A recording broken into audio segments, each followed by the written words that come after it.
स्वागत है साथियों, एक बार फिर से आप सभी का आपके अपने पसंदीदा प्रोग्राम यूपीपीएससी करंट अपडेट में। मैं हूं सलमान और आज इस वीडियो के माध्यम से हम बीते हफ्ते उन खबरों के आधार पर बनाए गए सवालों के ऊपर जिक्र करेंगे जो कि सामान्य अध्ययन वाले पोर्शन से आप सभी के लिए महत्वपूर्ण हो सकते हैं। तो आइए एपिसोड की शुरुआत करते हैं और देखते हैं कि आज के एपिसोड में वो कौन से सवाल है जो आप सभी के लिए फ्रेम किए गए हैं। शुरुआत करते हैं पहले सवाल से। सवाल है, प्रदेश के पहले भेड़ बकरी पालन प्रशिक्षण केंद्र का लोकार्पण हाल ही में कहां पर किया गया है? विकल्प है कानपुर, उन्नाव, इटावा या फिर बहराइच। तो दरअसल अभी हाल ही में पशुधन मंत्री के द्वारा इटावा में प्रदेश के पहले भेड़ बकरी पालन प्रशिक्षण केंद्र का लोकार्पण किया गया है। इसके अंतर्गत जो भी किसान है या फिर जो भी पशुपालन से संबंधित जुड़े हुए हितधारक हैं उनको इस प्रशिक्षण केंद्र पर वैज्ञानिक तरीके से प्रशिक्षित किया जाएगा, जिससे कि उनकी जो आय है उनमें इजाफा हो सके। तो प्रश्न का जो सही उत्तर है विकल्प सी यानी कि इटावा है। यहां पर आप देखिए इस तरह से। और इसकी बात करें तो इस प्रशिक्षण केंद्र की जो उद्घाटन था इसे 1 जनवरी वर्ष 2019 में उत्तर प्रदेश के वर्तमान मुख्यमंत्री योगी आदित्यनाथ जी के द्वारा किया गया था और साथ ही केंद्रीय मंत्री उमा भारती के द्वारा भी किया गया था। यानी कि योगी आदित्यनाथ और केंद्रीय मंत्री उमा भारती की मौजूदगी में इसका उद्घाटन 1 जनवरी वर्ष 2019 में किया गया था। लेकिन अब इसको अभी हाल ही में पशुधन मंत्री धर्मपाल सिंह जी के द्वारा इसका लोकार्पण किया गया है। इसके अंतर्गत क्या किया जाए कि इस केंद्र में भेड़ एवं बकरी पालकों को वैज्ञानिक तरीके से व्यवसायिक प्रशिक्षण प्रदान किया जाएगा।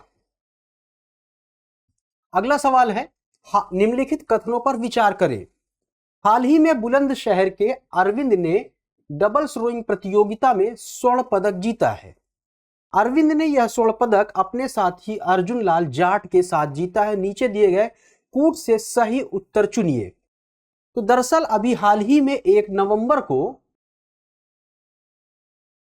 नेशनल गेम्स जो कि गोवा में आयोजित किया गया उसमें आर्मी के अरविंद ने डबल्स रोइंग प्रतियोगिता में स्वर्ण पदक जीता है और यह बुलंदशहर से संबंध रखने वाले हैं। और यह प्रतियोगिता जो इन्होंने जीती है, इन्होंने यह प्रतियोगिता अपने साथी अर्जुन लाल जाट के साथ जीती है। तो दोनों ही स्टेटमेंट सही है। तो प्रश्न का जो सही उत्तर हो जाएगा विकल्प सी हो जाएगा। थोड़ी सी मुख्य बातों को अगर देखें तो सबसे पहले इनका आप चित्र देखिए। और यह जो बुलंदशहर जिले के अरविंद जो है, इन्होंने गोवा में आयोजित नेशनल गेम्स में रोइंग के light weight men's doubles sculls में अपने साथी अर्जुन लाल जाट के साथ यह प्रतियोगिता जीत करके पूरे प्रदेश का नाम रोशन किया है। इनके बारे में अगर बात करें तो ये बुलंदशहर जिले के खुर्जा थाना के क्षेत्र के खबरा गांव निवासी है और वर्ष 2016 से यह आर्मी में कार्यरत हैं। आर्मी के साथ साथ वह रोइंग प्रतियोगिता में भी प्रतिभाग करते हैं। यानी कि ये जो रोइंग प्रतियोगिता है इसमें इनकी अपनी रुचि है और इसी के चलते इन्होंने स्वर्ण पदक जीत करके पूरे देश का नाम रोशन किया है। तो यहां से प्रश्न का सही उत्तर अगर देखें तो विकल्प सी हो जाएगा कि दोनों ही स्टेटमेंट सही है। बढ़ते हैं अगले सवाल की तरफ। हाल ही में पूर्वोत्तर रेलवे की पहली महिला महाप्रबंधक कौन बनी है? यह सवाल इसलिए भी महत्वपूर्ण है कि यहां पर पहली बार कोई महिला जो है पूर्वोत्तर रेलवे की महाप्रबंधक बनी है। तो इसलिए यह प्रश्न काफी महत्वपूर्ण हो जाता है। तो विकल्प है सौम्या माथुर, सौम्या मिश्रा, सौम्या कुमारी या फिर सौम्या पाटिल। तो अभी हाल ही में पूर्वोत्तर रेलवे की जो महाप्रबंधक है सौम्या माथुर जी बनी है। सौम्या माथुर की अगर बात करें तो वर्ष 1987 की IRAS अधिकारी है। ये इनका चित्र है। ये यहां पर देखिए 1987 बैच की IRAS अधिकारी है और इन्हें अभी हाल ही में पूर्वोत्तर रेलवे की पहली महिला महाप्रबंधक बनने का सौभाग्य मिला है। अब बात कर ले थोड़ा सा पूर्वोत्तर रेलवे की। तो इसका जो गठन कह ले या फिर यह जो पूर्वोत्तर रेलवे है यह कब अस्तित्व में आया था? तो 14 अप्रैल 1952 को यह अस्तित्व में आया था और भारत के प्रथम प्रधानमंत्री पंडित जवाहरलाल नेहरू जी के द्वारा इसका उद्घाटन किया गया था। तो वहीं 15 जनवरी 1958 को उत्तर पूर्व सीमांत रेलवे का भी गठन किया गया था और इसी के बाद पूर्वोत्तर रेलवे का जो मुख्यालय था गोरखपुर को बनाया गया था। वर्तमान में अगर बात करें तो पूर्वोत्तर रेलवे के अंतर्गत 3 मंडल आते हैं जिनके मुख्यालय क्रमशः वाराणसी, लखनऊ और इज्जतनगर हैं। तो ये चीज आपके लिए महत्वपूर्ण हो सकती है और प्रश्न तो अपने आप में महत्वपूर्ण है ही, क्योंकि पूर्वोत्तर रेलवे की पहली बार कोई महिला महाप्रबंधक बनी है। तो इसलिए यह सवाल आप सभी के लिए महत्वपूर्ण हो जाता है। तो प्रश्न का जो सही उत्तर हो जाएगा सौम्या माथुर। नाम में कंफ्यूज नहीं होना है, सौम्या माथुर बनी है। यहां पर अगर आप विकल्प देखें तो सिर्फ टाइटल चेंज है, सौम्या माथुर, सौम्या मिश्रा, सौम्या कुमारी, सौम्या पाटिल। तो आपको ध्यान रखना है कि सौम्या माथुर ही बनी है महाप्रबंधक पूर्वोत्तर रेलवे की। अगला सवाल है, हाल ही में जारी अगस्त सितंबर माह की रैंकिंग में पढ़ाई लिखाई और अनुशासन जैसे मानकों पर पूर्वांचल के सरकारी स्कूलों के अंतर्गत निम्नलिखित में से कौन से ब्लॉक का स्कूल प्रथम स्थान पर है? विकल्प है बैरिया, मनियार, बेलहारी या फिर चिलकहार। तो दरअसल अभी हाल ही में एक रैंकिंग जारी की गई है अगस्त सितंबर माह की, जिसके अंतर्गत पढ़ाई लिखाई एवं अनुशासन जैसे मानकों के आधार पर उत्तर प्रदेश की अगर हम बात करें तो उसके पूर्वांचल जो क्षेत्र है वहां के 10 स्कूल जो है इस रैंकिंग में शामिल है। और अब प्रथम स्थान की अगर बात करें तो बलिया जिले के बैरिया ब्लॉक का जो स्कूल है इस मामले में इस मानकों के आधार पर अव्वल स्थान पर रहा, यानी कि प्रथम स्थान पर रहा। तो बलिया जिले के 2 ब्लॉक बैरिया और मनियार क्रमशः पहले और दूसरे स्थान पर रहे। वहीं अगर बात करें प्रयागराज की तो प्रयागराज का कौड़िहार फर्स्ट जो है वो पूरे प्रदेश में 14वें स्थान पर रहा। तो यहां पर आप देखिए कि उत्तर प्रदेश बेसिक शिक्षा विभाग के अंतर्गत एक अभी रैंकिंग जारी की गई थी अगस्त सितंबर माह की, जिसमें पढ़ाई लिखाई और अनुशासन जैसे मानकों के आधार पर पूर्वांचल के सरकारी स्कूल अव्वल रहे, यानी कि जो पूर्वांचल वाला क्षेत्र है उनके स्कूल जो है प्रदेश के अन्य स्कूलों की तुलना में इन मानकों पर अव्वल रहे, अग्रणी रहे। और प्रदेश के 823 विकासखंडों की ताजा रिपोर्टों में शीर्ष 10 में पूर्वांचल के ब्लॉकों को जगह मिली है।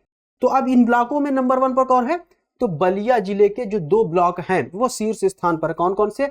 बैरिया पहले पर, मनियार जो है दूसरे स्थान पर है। वही प्रयागराज का जो कौड़िहार फर्स्ट है इसे 14वां स्थान इस रैंकिंग के अंतर्गत प्राप्त हुआ है। तो यहां से प्रश्न का जो सही उत्तर हो जाएगा विकल्प ए हो जाएगा। पहले स्थान पर बैरिया है, मनियार जो है दूसरे स्थान पर है। अगला सवाल है, हर घर जल योजना के तहत नल कनेक्शन देने में उत्तर प्रदेश का देश में कौन सा स्थान है? पहला, दूसरा, तीसरा या फिर चौथा?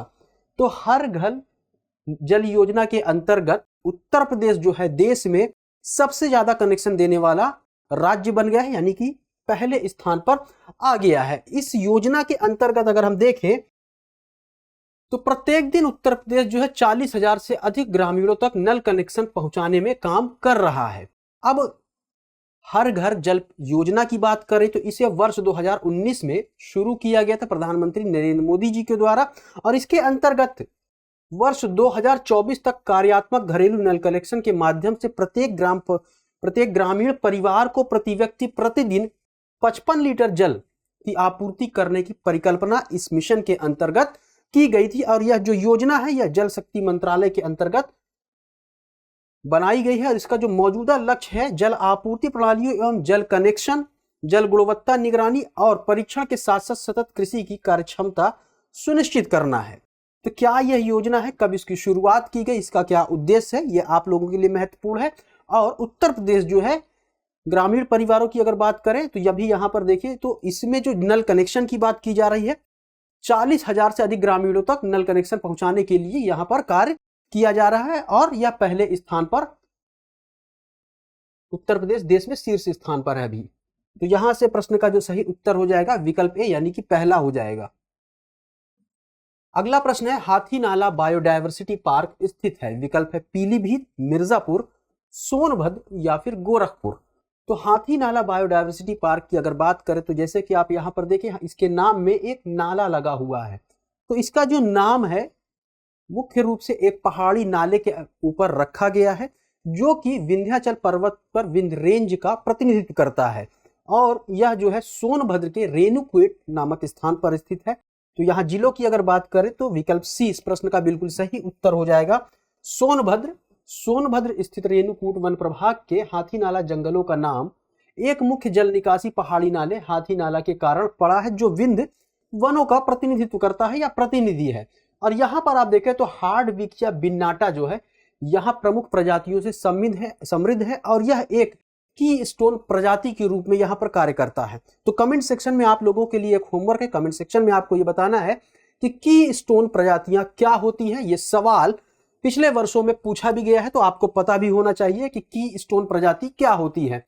यहाँ पर देखिए कि हार्डविक या बिन्याटा जो है कीस्टोन प्रजातियों से समृद्ध है, जो प्रस्तावित जैव विविधता वाले हॉट स्पॉट के लिए दुर्लभ और स्थानिक है। अब यह जो हाथी नाला है, बायोडायवर्सिटी पार्क है, यहाँ पर मुख्य रूप से चिंकारा, लकड़बग्घा और जंगली सुअर जैसे यहाँ पर प्रमुख जानवर पाए जाते हैं। तो ये कहाँ पर है? सोनभद्र में है। सोनभद्र की अगर बात करें तो रेणुकूट वन प्रभाग के अंतर्गत ये शामिल है। अगला प्रश्न है, हाल ही में चर्चित इन्फ्यूज मिशन का संबंध निम्नलिखित में से किससे है? इसरो, जाक्सा, स्पेस एक्स या फिर नासा? तो इन्फ्यूज मिशन जो है नासा से संबंधित। दरअसल अभी हाल ही में नासा के द्वारा, सबसे पहले तो नासा का फुल फॉर्म जान ले, national aeronautics and space administration, इसने अपने इन्फ्यूज मिशन के हिस्से के तहत एक साउंडिंग रॉकेट को लॉन्च किया है। और यह रॉकेट जो है कहां से लॉन्च किया गया है? न्यू मैक्सिको में व्हाइट सैंड मिसाइल रेंज से लॉन्च किया गया है। तो व्हाइट सैंड जो है एक स्थान है मैक्सिको में। तो कभी कभी आप देखिए कि कुछ स्थानों का नाम दे देता है और उनके समक्ष जो है देश का नाम दे देता है और आपको मिलान करने के लिए पूछ लिया जाता है। तो हो सकता है कि इस पर भी सवाल पूछा जा सकता है कि व्हाइट सैंड एक तरफ दे दिया जाए, 3 अन्य स्थानों का नाम दे दिया जाए, उनके सामने जो है विभिन्न देशों का नाम दे दिया जाएगा और आपको पूछेगा निम्नलिखित में से कौन सुमेलित नहीं है या इन सबको आप सुमेलित करिए। तो इसका भी नाम आप लोग ध्यान में रखिएगा। अब यहाँ पर जो इन्फ्यूज मिशन है, तो इन्फ्यूज का पूरा नाम क्या है? Integral field ultraviolet spectroscope experiment है, ये इसका पूरा नाम है। और ये जो पूरा का पूरा मिशन है, यह मुख्य रूप से एक सुपरनोवा के अवशेष सिग्नस लूप का अध्ययन करने के लिए इस मिशन को लॉन्च किया गया था। यह मिशन विशेष रूप से पराबैंगनी तरंग दैर्ध्य में सिग्नस लूप से प्रकाश स्ट्रीमिंग एकत्र करेगा, यही इसका मुख्य उद्देश्य था। यह क्या कार्य करेगा यहाँ पर? तो प्रकाश स्ट्रीमिंग एकत्र करना इसका कार्य होगा। यह सिग्नस लूप का अध्ययन करने के साथ साथ तारों के जीवन चक्र को समझने का प्रयास करेगा। अब यहाँ पर सुपरनोवा क्या होता है? तो सुपरनोवा के बारे में आप सभी को पता ही होगा। सुपरनोवा क्या होता है? जो कि एक बहुत बड़ा जो तारा होता है, उसकी जो अंतिम अवस्था होती है, उसके जीवन काल की जो अंतिम अवस्था होती है, तो उसमें विस्फोट हो जाता है, उसी को हम सुपरनोवा कहते हैं। तो यहां से प्रश्न का जो सही उत्तर हो जाएगा विकल्प डी हो जाएगा। अगला प्रश्न देखते हैं, निम्नलिखित में से किस संगठन द्वारा वित्तीय समावेशन सूचकांक फाई इंडेक्स जारी किया जाता है? विकल्प है एशियाई विकास बैंक, विश्व बैंक, भारतीय रिजर्व बैंक या अंतरराष्ट्रीय मुद्रा कोष। तो ये जो फाई इंडेक्स है यह भारतीय रिजर्व बैंक के द्वारा जारी किया जाता है। और अभी हाल ही में भारतीय रिजर्व बैंक के हवाले से एक खबर आई है कि जिसमें इसने कहा है कि वित्तीय वर्ष, जो पिछला वित्तीय वर्ष था जो कि 31 मार्च 2022 को समाप्त हुआ है, तो उसमें भारत का जो वित्तीय समावेशन है उसमें बढ़ोतरी हुई है, इजाफा हुआ है।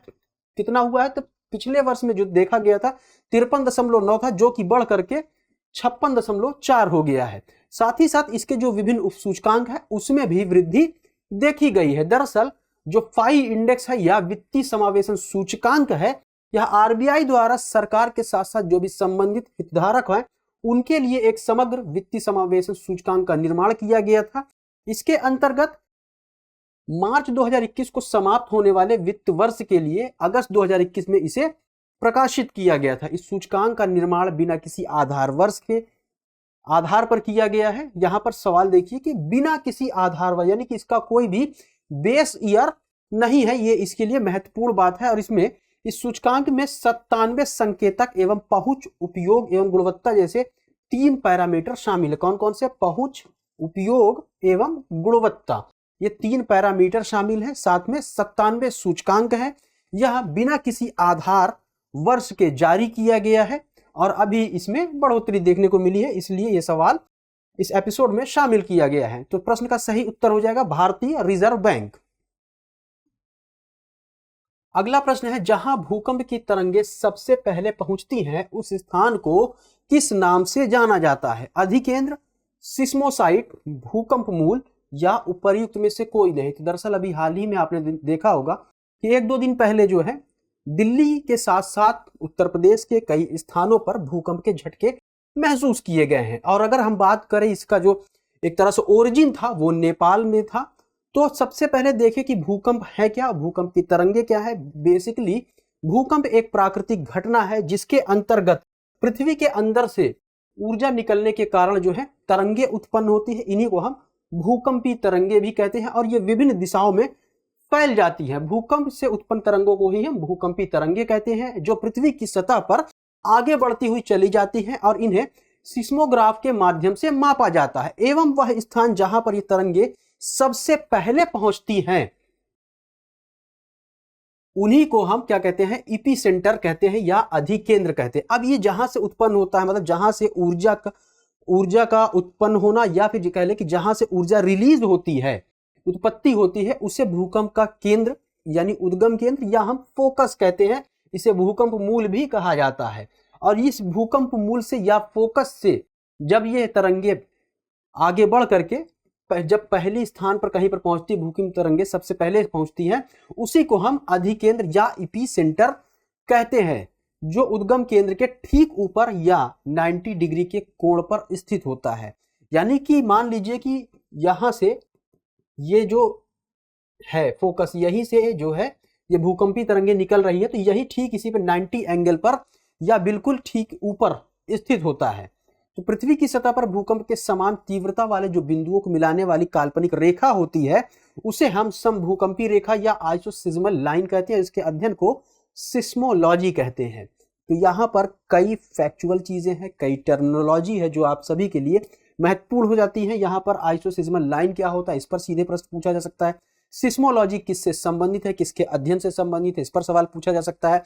एपिसेंटर क्या होता है, फोकस क्या होता है, इस पर विभिन्न प्रकार के सवाल बनाए जा सकते हैं। तो इनको आप लोग जरूर एक बार देख लीजिएगा। सिस्मोग्राफ क्या होता है, या भूकंपी जो तरंगे होती हैं उनको मापने के लिए किस चीज का प्रयोग किया जाता है, क्योंकि भूकंपी घटनाएं देखने को मिली है, तो सवाल संभवतः इस पर फ्रेम किया जा सकता है। तो बहुत कई तरह से इस पे सवाल बनाए जा सकते हैं। तो यहां से प्रश्न का जो सही उत्तर हो जाएगा ए वाला हो जाएगा, यानी कि अधिकेंद्र हो जाएगा। अगला सवाल देख लेते हैं। भारत और नेपाल के बीच 2 दिवसीय वार्षिक समन्वय वार्ता के 7वें संस्करण का नेतृत्व निम्नलिखित में से कौन कर रहा है? राजू आर्यल, रश्मि शुक्ला, मनोज पांडे या उपर्युक्त में से कोई नहीं। तो आज यानी कि 6 नवंबर से ही भारत और नेपाल के मध्य 2 दिवसीय वार्षिक समन्वय वार्ता के 7वें संस्करण की शुरुआत हो रही है, जिसके अंतर्गत जो सशस्त्र सीमा बल है उसके प्रमुख रश्मि शुक्ला के द्वारा भारत की तरफ से इसका नेतृत्व किया जा रहा है, इस पर कार्य किया जा रहा है, जबकि नेपाल की तरफ से राजू आर्यल जी इस पर कार्य कर रहे हैं। तो प्रश्न का जो सही उत्तर हो जाएगा विकल्प बी हो जाएगा। तो भारत 6 नवंबर को भारत और नेपाल के बीच 2 दिवसीय वार्षिक समन्वय वार्ता के 7वें संस्करण का आयोजन किया जा रहा है। कहां पर किया जा रहा है? नई दिल्ली में किया जा रहा है। तो सवाल इस तरह से भी पूछा जा सकता है कि भारत और नेपाल के मध्य 2 दिवसीय समन्वय वार्ता के 7वें संस्करण का आयोजन कहां पर किया गया? तो प्रश्न का सही उत्तर नई दिल्ली हो जाएगा। अब इस बैठक में दोनों देश के सीमा पार अपराध पर अंकुश लगाने, साथ ही साथ जो खुफिया सूचनाएं हैं इनको समय पर साझा करने पर वार्ता की जाएगी। इससे संबंधित जो भी विभिन्न उपाय हो सकते हैं इन पर भी चर्चा की जाएगी। इसका नेतृत्व जो है भारत की सशस्त्र सीमा बल की महानिदेशक रश्मि शुक्ला और नेपाल के सशस्त्र पुलिस बल के महानिरीक्षक राजू आर्यल के द्वारा किया जा रहा है। तो यहां से प्रश्न का जो सही उत्तर हो जाएगा विकल्प बी हो जाएगा, यानी कि रश्मि शुक्ला। तो यह रहा आज के एपिसोड का अंतिम सवाल, और इस अंतिम सवाल के साथ आज के एपिसोड को हम यहीं पर विराम देंगे। उम्मीद है कि इन प्रश्नों के माध्यम से जिन सूचनाओं और तथ्यों को आप सभी तक पहुंचाया गया वो आप सभी के लिए महत्वपूर्ण साबित होंगे। यदि आपका कोई सुझाव है, कोई क्वेरी है, तो आप सभी सादर आमंत्रित हैं। तो मिलते हैं अगले एपिसोड में कुछ नए सवालों के साथ। तब तक पढ़ते रहिए। जय हिंद।